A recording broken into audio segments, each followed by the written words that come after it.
set up like this one other time in the last decade. And it is all hands on deck today. Fire crews say you have a job to do to help reduce the risk. As we take a live look from Boulder County this morning, one of the areas that will be on really high alert today. It's beautiful and quiet right now, but that will change here in a matter of hours when the wind picks up. And our team is here to help you understand the risk, what's being done to prepare, and what you can do to help. Meteorologist Lisa Hidalgo kicking off our coverage today because that red flag warning goes into effect here in a couple of hours. And winds will really start to pick up here within the next few hours as well. You're likely going to start to see some gustier conditions by about 11 o'clock this morning. So not only do we have red flag warnings that cover all of eastern Colorado, it's also going to be on top of that the high wind warnings for gusts upwards of around 60 to near 70 miles per hour. Now, in the mountains, the areas in purple, winter weather advisories for the snow that's going to come in tonight. But before that, we have to worry about the warm, dry, windy conditions. Take a look at our highs today. Right now, we're already in the 60s. We're going to be about 20 degrees above that this afternoon. Fort Collins, low 80s, mid to upper 80s, up along 76. Denver, 82, 90s to the southeast. It is warm statewide in the mountains, too. Now, take a look at Futurecast here within the next few hours as those winds really start to crank up through late afternoon. In the mountains, that rain and snow is going to roll in, and we could see some good accumulation over some of those high mountain passes this weekend. We'll talk more about that, plus our chance for some of this much needed rain to roll east over the I-25 corridor. All of that on the Super 7-Day, Colette, in just a few minutes. And I have some good news, Lisa, especially if you're trying to come to Denver from the Thornton area. That crash that was blocking 2 lanes of traffic has been cleared. You can still see a little bit of a backup, but it is no longer because of that crash. Now take a look at the map and you can see exactly where that crash was. It was just cleared moments ago. Drive time looking great, honestly. There is a new construction actually down here, Inglewood on US 285 at Santa Fe. If you are in that area, you'll just want to be aware of that construction. Make sure you're driving slow and giving people the space that they need if they are working on the side of the road. Now, 25 south from Colfax to C40 and northbound, looking pretty standard, 20-ish, 15 minutes. Not too bad. There is stop and go traffic all around the metro this morning, as there always is, especially on a work day. 270 from 70 to 25, both eastbound and westbound at around 15 minutes, which isn't too terrible. Your drive times to and from the airport resting around 20-ish minutes, 15 minutes. And those security wait lines not looking too terrible this morning if you are headed out of town for this weekend. Colette, thank you. Back to our fire danger coverage. It's not your imagination. The National Weather Service has declared more red flag warnings this year. Yeah, experts are worried that we'll eventually become numb to these alerts. Denver 7's Veronica Acosta joins us from Boulder County this morning as a reminder to never take these warnings as just background noise. And the hope is that never happens, Brian. But of course, on a day like today, experts are hoping that the intensity of the wind, once it actually picks up in a few hours, is enough for people to take that fire danger seriously. You mentioned it, those red flag warnings. If you think you've seen and heard more of those, it's because you have.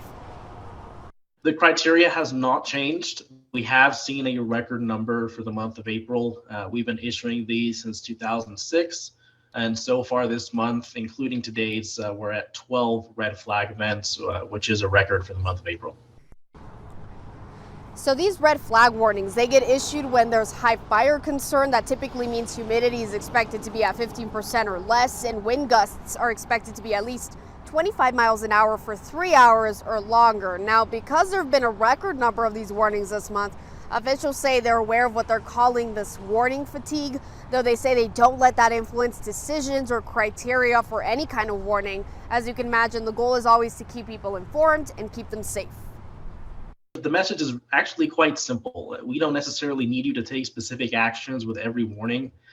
A lot of things are just kind of a one-time or maybe twice per season kind of thing. Make sure that you have a go bag packed with essential supplies for a few days. Make sure that your property is clear, has decent defensible space, gutters are clear of leaves, and also make sure that you're signed up for emergency alerts. And coming up in the next half hour, why climatologists say we're getting more of these red flag warnings recently. We're live in Boulder County this morning. I'm Veronica Acosta, Denver 7. Okay, thank you, Veronica. Meanwhile, at 11 o'clock this morning, the governor and the Colorado Division of Fire Prevention will release the 2022 Wildfire Outlook for Colorado. And we've already heard it before, but experts say we are now in a year-round fire season.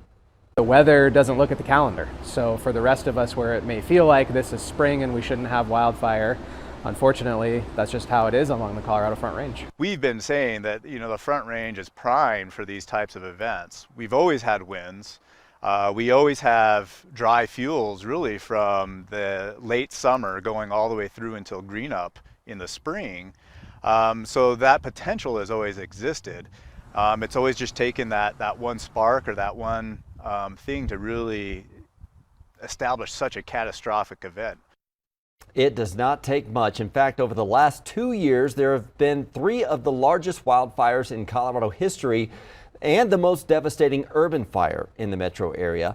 You can also note 3 of those fires weren't even in the summer. The Marshall Fire was at the end of winter.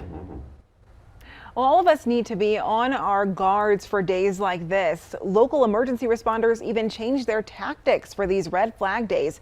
South Metro Fire just tweeted they have triple the firefighters standing by to respond to any small fire today. Denver 7's Christian Lopez has a look at what Boulder fire crews are doing. Fire crews are always prepared, but they pay even closer attention to red flag days like today. On days that we're seeing high fire danger, the county has more firefighters ready to respond in case a wildfire does break out. You might even see them patrolling neighborhoods or moving engines to different locations. The increased staffing gives them not only the ability to respond to any fires that may pop up, but also other emergencies that require a response as well.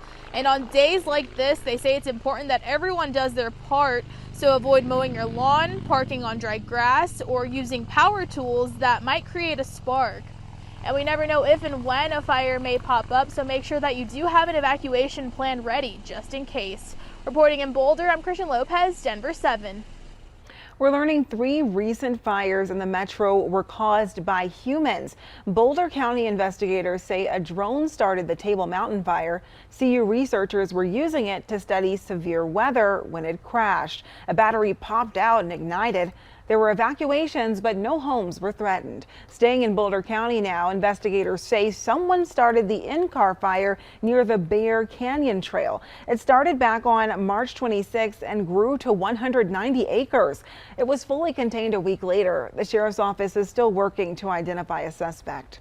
And near Gypsum, investigators are trying to figure out who started the Duck Pond fire. Fire officials say it's 100% contained. It started on Saturday and burned 95 acres.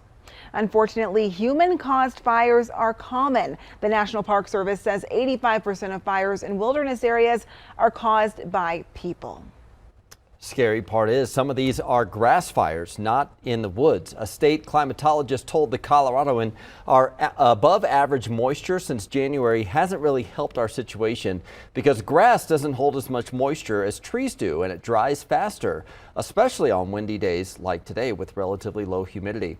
We had a very dry fall and winter, which depleted our soil moisture.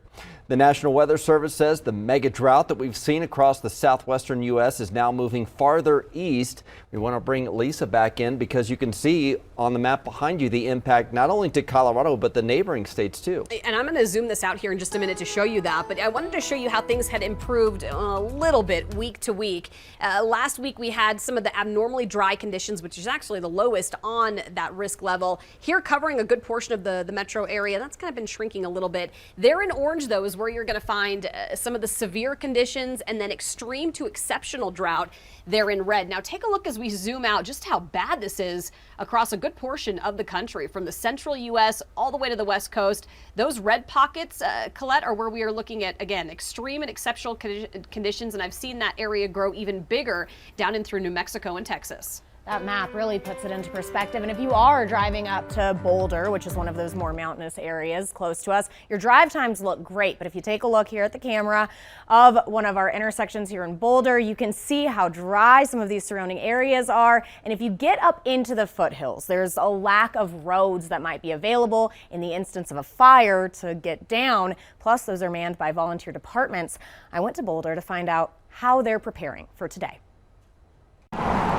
It's called Sunshine Canyon for a reason. Just enjoying the weather, getting in a bike ride. and Sean Lordy knows it well. Oh, it's just gorgeous. I've been coming up here for probably 30 years, and some things never change, some things do, for sure. One of those changes for Lordy. Now when he rides, he's always watching for smoke. It's scarier all the time. Obviously, it's getting drier and drier. The fire season's longer and longer. An area burned by the 4 Mile Canyon that only has one way out if a wildfire were to come up County Road 83. I kind of get emotional because I know some people that lost their homes there. A challenge seen in more than just Sunshine Canyon. I've been a volunteer firefighter for 31 years. With volunteer firefighters like Janet Winchester, who's the chief of the Sugarloaf Fire Protection District, having to train year-round, ready for anything, and working in more remote parts of the county where there aren't city or county services. We are that person that goes to a stroke in the middle of the night or a car crash or a fire. Those with the Boulder Fire Department say for this fire zone, there's normally 8 red flag days a year, but already this year, there have been 11. But wildland red flag days are days that we actually can prepare a little bit, so we take advantage. They're getting ready by bringing on more staff, ready to help any volunteer departments in the mountains. While people like Lordy hope they don't have to. I'd definitely be concerned living here. Because in some cases, like Sunshine Canyon, there's only one way out. We'll be monitoring these conditions that are dry and windy throughout the day, and you can follow along on air. We also have a 24/7 weather stream on the Denver 7 Plus app for your streaming devices.